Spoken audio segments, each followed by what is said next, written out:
Matthias Schulthess, 6 years ago, you and a partner both set up an executive search firm here in Zurich for the banking industry.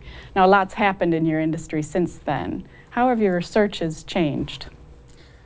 Well, I'd say that from 2011 to 2015, there was a lot of focus on cost efficiency and transformation.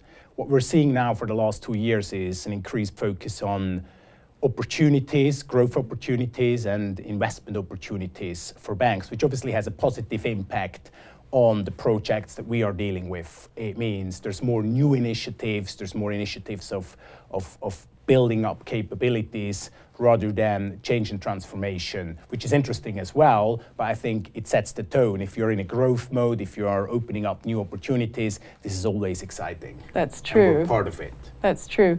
And of course, if I take a step back and look at the bigger picture, of course, many jobs have also in the last 10 years been lost in the banking industry in Switzerland. So I wonder, would you still recommend banking as a profession, as a career to a young graduate, for example?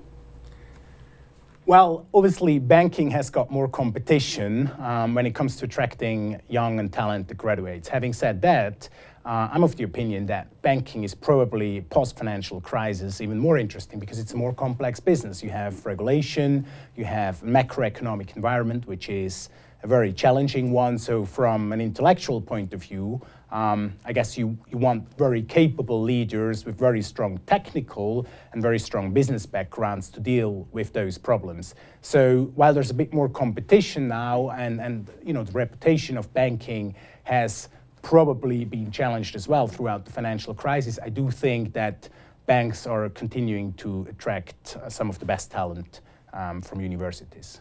So do I hear you saying that a technical education or a technical degree, is that going to be kind of like the be-all and end-all in banking of the future?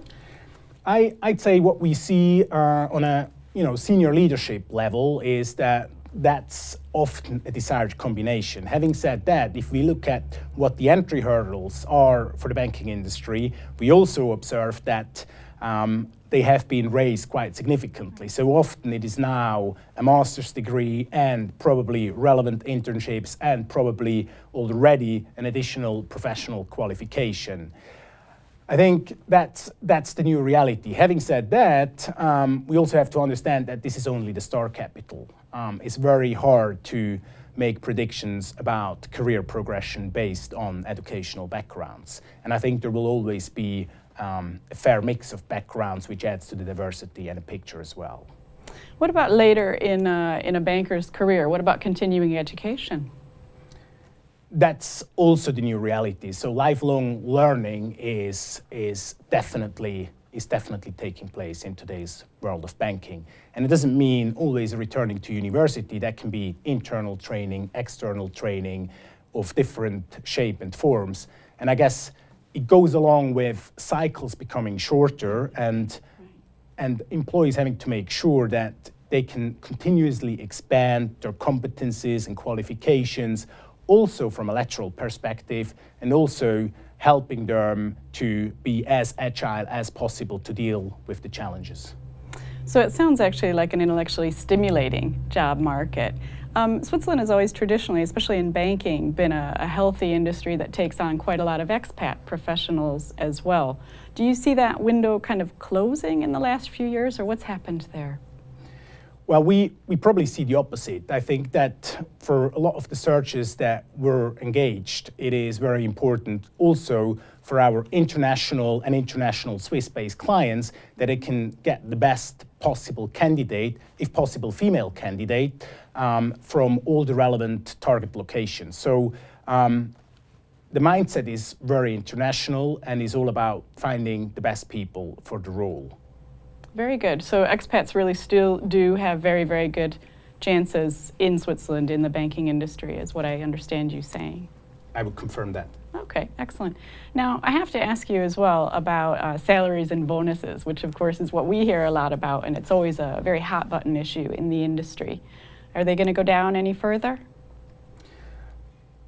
The picture is mixed. I think there are areas in banking where compensations will have to come down further down the line for various reasons. A, costs have gone up, B, margins have come down. So the reality is you need to look at cost, and obviously personal cost is a very relevant position, very relevant cost position.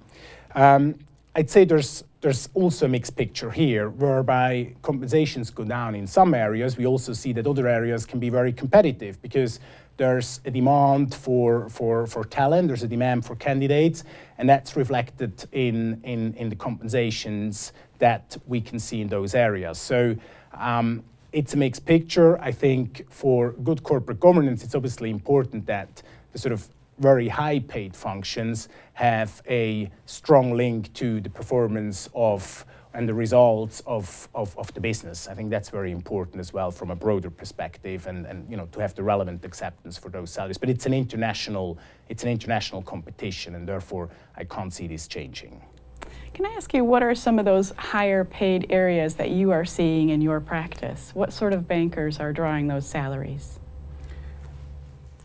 You would see a number of different areas. Clearly, there's this new area of, let's say, digitalization, and in a broader context, fintech, which ranges from startup companies to very large global players in financial services that are looking to digitalize parts of their services, parts of their processes, whereby you create new roles and you're looking for specialists in a market where there is a lot of demand for those specialists. So there you would see attractive compensations, but also in the more traditional fields, typically at the interface with the client, you would see competitive compensations.